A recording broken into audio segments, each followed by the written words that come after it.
donations. They'll come, they'll be in need of clothing. So one of the things that we get to do is we do provide clothing, we do provide household items for them. And then we give them an opportunity to come and meet with one of our case managers, Zainab Abaj. She wanted to be here tonight, but her husband is going to be working shortly, so she didn't have enough time to be here. But she's been with us for almost over 15 years now. And she was one of the few Iraqi refugees here in Lincoln, and she has seen it grow, and she can understand what they really need to get on their feet. So basically, she'll sit with them one-on-one, kind of help them, tell them this is what you need to be successful here in Lincoln. She'll help them apply for things like food stamps, housing.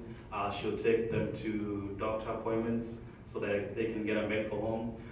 She will call around and see if there's furniture donations. And I'm glad to see Bajo here. He's worked with us for a long time.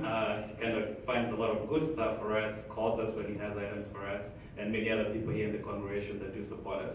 So those are some of the basic things that we'll do once the refugees do arrive here.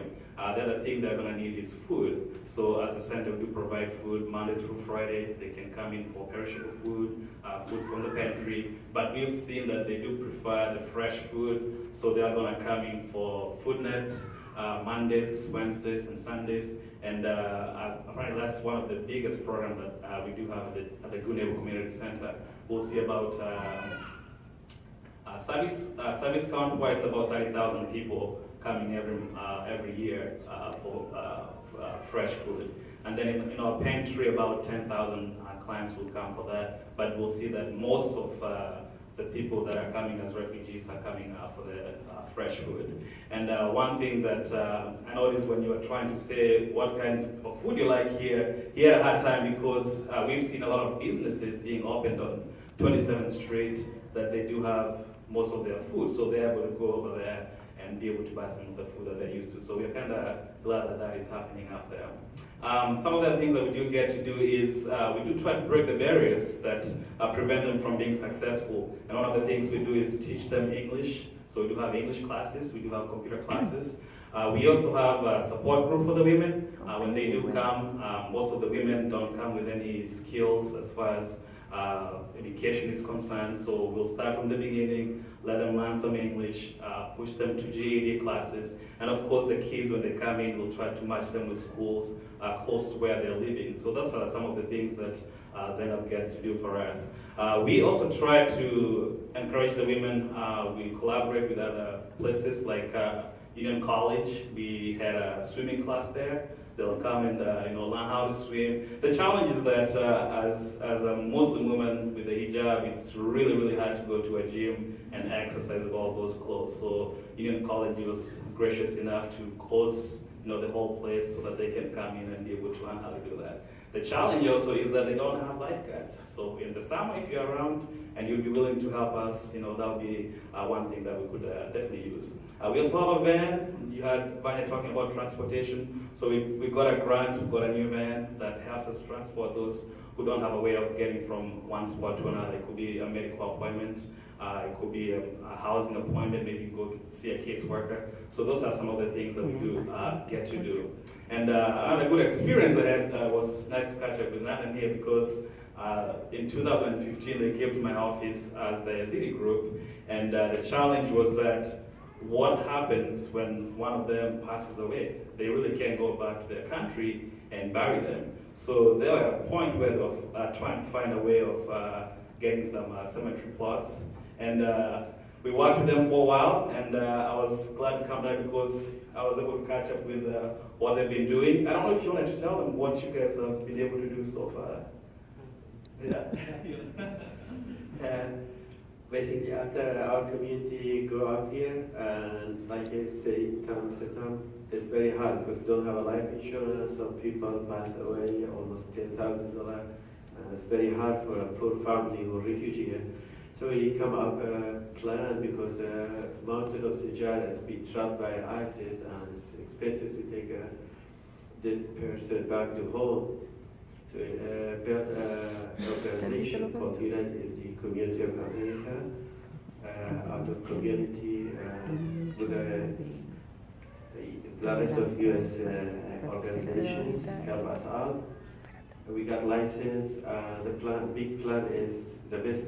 Number one is we bought a plot, 20 acres. Is the requirement of the city. We converted to a cemetery, and hopefully that will be great for the whole community. And we suggested also to open at least half of it for the rest of the U.S. community, if it's possible, who don't have an effort to bury his body. There's a lot of God to everyone. Welcome to bury over there. So I think that will be good for the SD community and U.S. community. We can settle up, and like in May, we don't know what day of the May. Probably first couple week of May, we will have a big event, open the ceremony, and invite many places. Hopefully you will be invited to. Good. Yeah, thank you. So empowering groups like them is what we do. So, when they had questions, they came to us, we tried to answer them. So he told me they got about 20 acres out there, close to Kawasaki, and they should be able to use that. One of the neighbors out there was asking if there's a mosque being put up there. They didn't know what was going on. They had met, and they had a gathering, and so somebody was wondering what was going on. So we want to get the word out so that people can know that they're really progressing, they probably need some help paying off the land, things like that, and they have some events coming up, so maybe we can let everyone know about those when they do come up. Good neighbor, and Center for People in Need, they were a big support for us, advices to grow up. That organization also find cemetery, find some free attorney, find some realtors, all work out. Thanks for doing. So Tom, how can people help out with helping out? Definitely, of course, like all the other nonprofits, we do depend on donations to run. We also will take your old clothes that are usable, furniture, household items, we'll take those, and we give those items free of charge to those who are in need. There's an event coming up in May 18. Most of the nonprofits are involved in that. It's Give to Lincoln Day. You can donate to the Good Neighbor Center. You can donate to Lutheran Family Services and all the other people that do help our refugees. The other thing is we do need volunteers as well to come and help us, sort clothes, teach English to those who are in need. We do need volunteers to come and help drive the truck, because we have a truck and we can only afford a driver for about 3 days.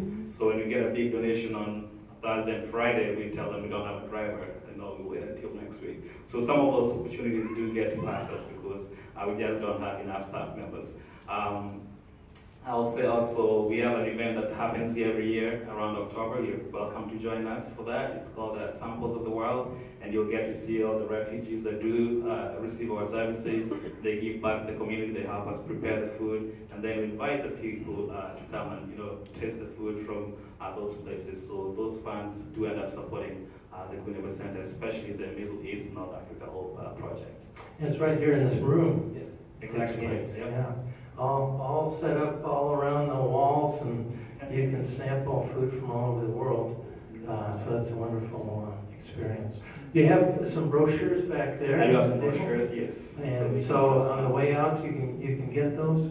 And keep in mind, if you're thinking of donating to Goodwill, that there's another organization that you can donate to. Definitely. Right? Okay. Thank you. Thank you, Tom. Appreciate it. I'm going to mention just before we hear from Pablo that after ISIS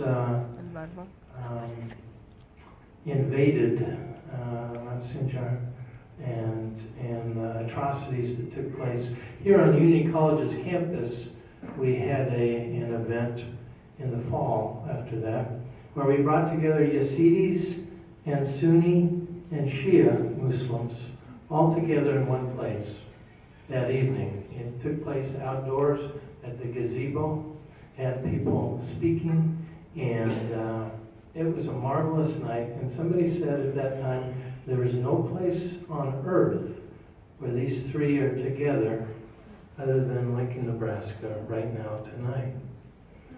And I mention that because we can do things here that are remarkable and affecting the whole world. If we have the will and the creativity and the love. Pablo, good to have you here. Yeah, thanks. A couple of things before I get started. I see my landlord here, and I'm not going to name any names, Dave, but I'm going to send you my print money since it's not so. Second thing, I see the legal counsel for Mid-American Youth Conference. I work for them, so I should probably say that my opinions are all my own and do not necessarily reflect the views of the church. That's good. Just so you guys Yeah. know. And the bad hombre on your, stand up so people can see. So, yeah, I bought this right before the election. I thought I'd be wearing it once or twice, ironically, but I'm wearing it and it's kind of makes sense. So if you don't get it, you should probably go on YouTube and Google this Yeah. and find it. And the third thing I had to say is we do have pizza in Guatemala and I love it. So Thank you very much. Okay. Talk to us about your experience here, Pablo. Your story maybe as an immigrant here, and also how your work for the state of Nebraska Department of Labor. Open your eyes a little bit. yeah, okay. So basically, I'm not going to go into like the details of my story because it's a little long. I came to the United States in 1999. It'll be 18 years this year. Yeah, 18, I think. I'm not sure. And so, yeah, 18. So I'm really bad at math. Yeah, I haven't been able to leave since. My journey to here wasn't as dramatic as some people's journeys. I did not cross 4,000 miles. I did not have to get on a train and cross the river. I got on a plane from a plane ticket, landed in DFW in Texas just fine. So my experience, I'm gonna have to say, is the immigrant experience is a very individual experience. Even within families, you can ask husband and wife who made the decision together to come out here, and they'll have different reasons, they'll have different ways they've seen and experienced the immigrant experience. There's no one single story, and I think that's something we have to remember. There's no single story to any immigrant or refugee, and so one of the things that I've experienced as an immigrant is when people ask questions, you know, what kind of questions are we asking refugees and immigrants?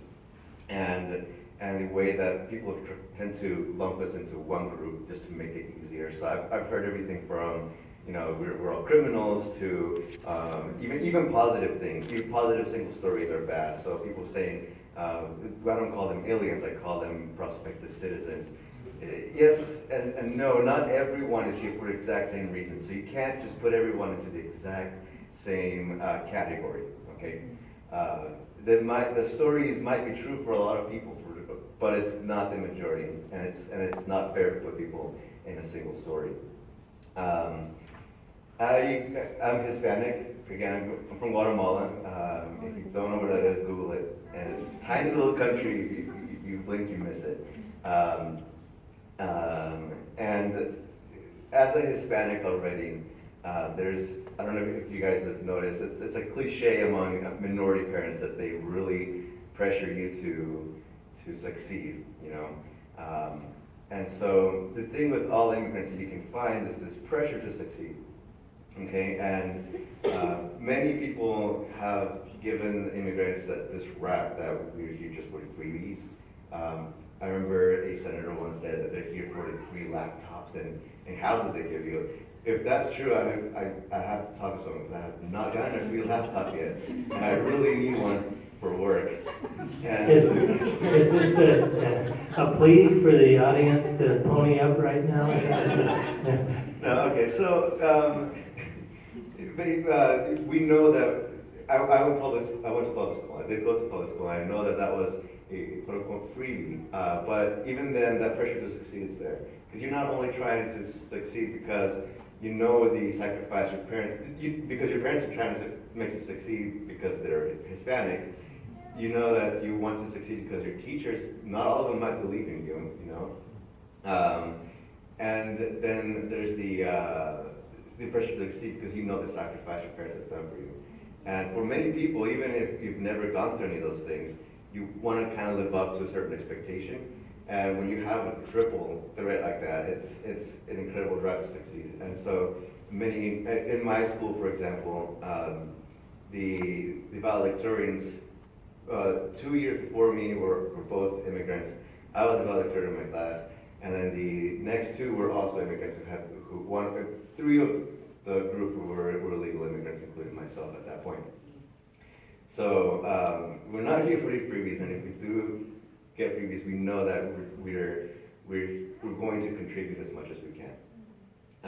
And so one of the things that we have to remember is that even though the biggest thing that happens is since we all have such an individual experience, I can't talk to my dad or my sister and have the exact same way of seeing this issue is that sometimes we do feel extremely alone. You know, there's times where you feel like no one is there for you, and you're having to pick yourself up by your bootstraps, and sometimes you don't even have boots to pick yourself up from. And I'm sure that everyone who has come from another country can attest to that. And those are a couple of things that I felt. I didn't feel as much growing up, because growing up I didn't quite understand the magnitude of what being an immigrant was. I am from Texas, so and actually it was cool because my school, the minorities were white. So I didn't feel really alone there. When I came out here to Lincoln, Nebraska, I knew one person. You know, public school from Texas. There's not even that connection between people that are like, oh, I went to that academy.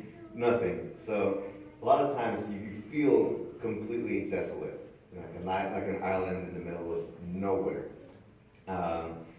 And because of that, just going into what we can do, and my experience with the Department of Labor, that's actually a good sort of thing. I should tell that. So in 2012, Barack Obama gave out the Deferred Action for Childhood Arrivals, basically saying that you have to have no criminal record whatsoever, you know, nothing. No parking ticket? I'm sure that, I think those were I don't think it were mentioned. Okay. But it's basically, if you got pulled over, so anything, just you cannot have had a single blotch on your record. You had to either want to be in the military or be working towards some kind of degree, be it high school or college. And then it was up to the discretion of the Department of Homeland Security. So to fill this criteria, you have to be basically perfect, you know. So to that point, I was able to get into this program. And my first job out of college was with the Department of Labor. So, and what I did was threefold. I worked with 3 different programs, and one of them was retraining people who had lost their jobs into jobs in the biggest industries here in Nebraska: manufacturing, distribution, transportation, logistics. Helping them out with their skills, analyzing their skills tests and all that, to see and cross-section all that with what they wanted to do, what they were good at, and the jobs they had before, and then find them the jobs in their area that fit that. I also helped out employers find those candidates by helping them write their job descriptions and all that. And then I traveled the state for every closing or layoff of any company, and we gave people information on what kinds of programs were out there for them. So you hear politicians saying that people like me are here to take your jobs. My first job was to help people get jobs. You know, best irony ever, and I wish I could have spoken out when I was there still. But one of the things I saw is that there's a couple of constants with helping out refugees or immigrants. And first of all is there's fear, always. Either residual from where they came or fear from what might happen here. I had an NPR reporter call me at 3 in the morning after the election asking me, hey, So now that deportation might be your future, is that something you fear? And you have to, and I just laughed and I told him, no, I mean, before the deferred action, that fear was something I lived with the whole time. He asked me, oh, well, how are you going to adapt? And I told him, for an immigrant or refugee, every single day is adapting, This is not going to be something new. No one here, we might be a little wary of what might happen, but whatever does happen, we're going to be ready for it. It's just going to be another bump in the long journey we've all had already. So there's, the constants are fear, and the second constant is the need. And so the things that I saw that helped me most, the things that I saw that helped people that I work with in the Department of Labor, they weren't all immigrants. They're actually mostly all white. There's three things that people can give that that can help a lot. The first is mentorship. Second is opportunities, and the third is community. For example, you can start with the mentorship. I would hear people that would write their resume, for example, and I would realize that after a couple of weeks they would call me back again and they would ask me, hey, is this okay? I had a new skill, I learned something, I took an online course and I add this. What can I do with this? They would call me over and over again. I would write them new cover letters for new jobs. And later on they would call me and thank me, hey, got the job, thank you. And I realized then that I had become a mentor to them, even without trying.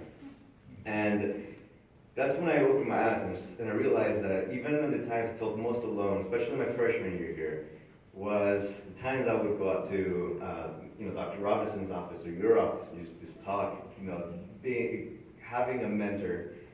Even though at that moment when I was in you guys' office, I felt completely alone. I can see now that having that presence there was huge in me staying afloat emotionally and otherwise. And that's something that we can all give to everyone. Just being a friend, basically, sitting there with a listening ear, giving advice, even if it's unsolicited advice. We can take that and put it in the back of our minds. And so, providing mentorship is the biggest thing. Once we have mentorship, we can go into the opportunity. This is something that Tom and Mardel has been talking about in Banja as well. And this has to do a lot with what the Guardian article we read about. That the biggest shortfall of refugee settlements or even aid to immigration is that people get stuck there in that silo of help and they don't gain autonomy. The biggest thing that you can do to help is give them opportunity to become a part of the community that they live in. Be it through small groups. The Department of Labor had a good friend who went out to the branch in Beatrice and started a job club. And basically, he opened up to the entire community and they would go in once a week and they would talk about the things that have worked for them that week during their job searches, what places were hiring, what kind of skills, how to write resumes. And it was all community members leading out. He basically had a room, he opened the doors and said, hey, we're having a job club. And people from the community, he would lead out, but people from the community would help each other. And that's something that we can do anywhere here. If you have a place, if you have a house or something, open it up for community meetings. You can talk to Tom and Banja and Martha here. I'm sure they'll find you spots for opening it up for community.